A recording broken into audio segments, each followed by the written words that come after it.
आप सभी का स्वागत करती हूँ हमारी ज्ञान एक संसार चैनल में। और आज आप जाने शनि देव की अद्भुत कहानी। और वीडियो चालू होने से पहले मेरे चैनल को सब्सक्राइब और वीडियो को लाइक, कमेंट और वीडियो को शेयर जरूर करें और वीडियो पर बने रहे। हमारे जीवन में तेजपुंज तथा शक्तिशाली शनि का अद्भुत महत्व है। वैसे शनि सौर जगत के 9 ग्रहों में से 7वां ग्रह है, जिसे फलित ज्योतिष में अशुभ माना जाता है। आधुनिक खगोल शास्त्र के अनुसार शनि की धरती से दूरी लगभग 9 करोड़ मील है।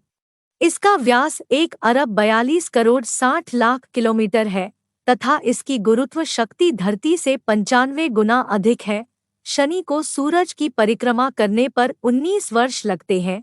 अंतरिक्ष में शनि सघन नील आभा से खूबसूरत, बलवान, प्रभावी, दृष्टिगोचर है, जिसे 22 उपग्रह है। शनि का गुरुत्वाकर्षण बल पृथ्वी से अधिकतम है।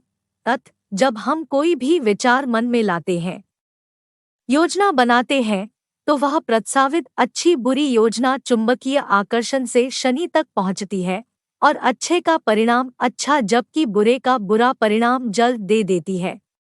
बुरे प्रभाव को फलज्योतिष में अशुभ माना गया है, लेकिन अच्छे का परिणाम अच्छा होता है। हम शनि को शत्रु नहीं मित्र समझे और बुरे कर्मों के लिए वह साढ़े साती है, आफत है, शत्रु है। श्री शनैश्वर देवस्थान के अनुसार शनिदेव की जन्म गाथा या उत्पत्ति के संदर्भ में अलग अलग कथा है। सबसे अधिक प्रचलित शनि उत्पत्ति की गाथा स्कंद पुराण के काशीखंड में इस प्रकार प्रस्तुत। सूर्य देवता का ब्याह दक्ष कन्या संज्ञा के साथ हुआ। संज्ञा सूर्य देवता का अत्याधिक तेज सह नहीं पाती थी। उन्हें लगता था कि मुझे तपस्या करके अपने तेज को बढ़ाना होगा या तपोबल से सूर्य की अग्नि को कम करना होगा, लेकिन सूर्य के लिए वो पतिव्रता नारी थी। सूर्य के द्वारा संज्ञा के गर्भ से 3 संतानों का जन्म हुआ। वैवस्वत, मनु, यमराज, यमुना। संज्ञा बच्चों से बहुत प्यार करती थी, मगर सूर्य की तेजस्विता के कारण बहुत परेशान रहती थी। एक दिन संज्ञा ने सोचा कि सूर्य से अलग होकर मैं अपने मायके जाकर घोर तपस्या करूंगी, और यदि विरोध हुआ तो कहीं दूर एकांत में जाकर तप करना उचित रहेगा। संज्ञा ने तपोबल से अपने ही जैसी दिखने वाली छाया को जन्म दिया, जिसका नाम सुवर्णा रखा। संज्ञा की छाया सुवर्णा छाया को अपने बच्चों की जिम्मेदारी सौंपते हुए कहा कि आज से तुम नारी धर्म मेरे स्थान पर निभाओगी और बच्चों की परवरिश भी करोगी। अगर कोई आपत्ति आ जाए तो मुझे बुला लेना, मैं दौड़ी चली आऊंगी। मगर एक बात याद रखना कि तुम छाया हो, संज्ञा नहीं। यह भेद कभी किसी को पता नहीं चलना चाहिए। संज्ञा छाया को अपनी जिम्मेदारी सौंपकर अपने पीहर मायके चली गई। घर पहुंचकर पिताश्री को बताया कि मैं सूर्य का तेज सहन नहीं कर सकती, तप करने अपने पति से बिना कुछ कहे मायके आई हूँ। सुनकर पिता ने संज्ञा को बहुत डांटा, कहा कि बिन बुलाए बेटी यदि मायके में आए तो पिता व पुत्री को दोष लगता है। बेटी, तुम जल्द अपने ससुराल सूर्य के पास लौट जाओ।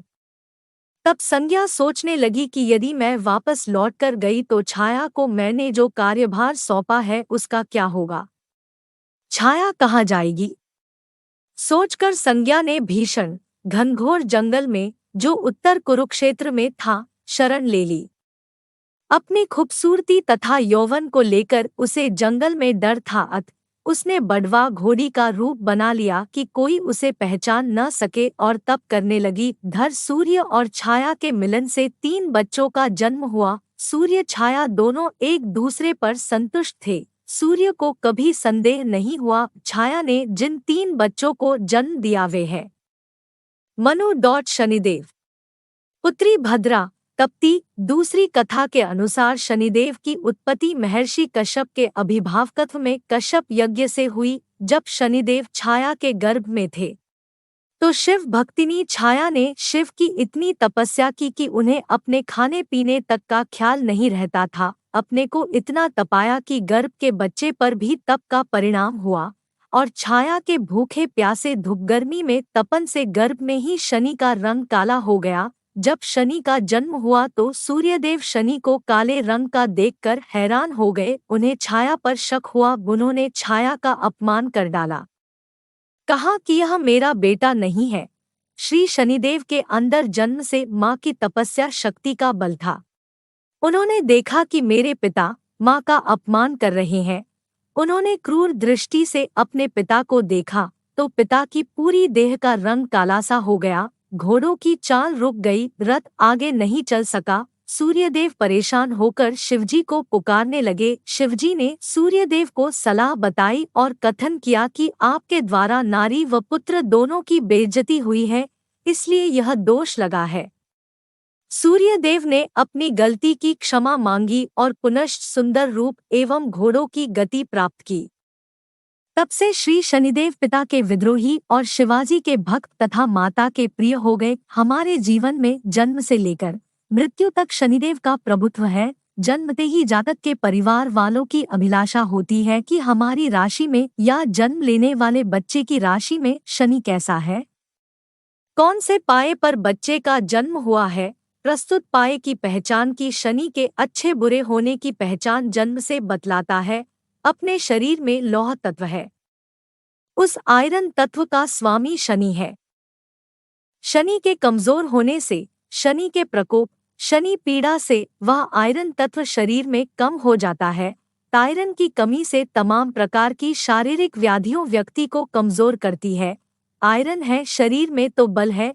आयरन के बिना शरीर की ऊर्जा समाप्त हो जाती है। शनि जिनका प्रबल है उन्हें आयरन की हैरानी कभी नहीं होती है। धन्यवाद। जय शनिदेव।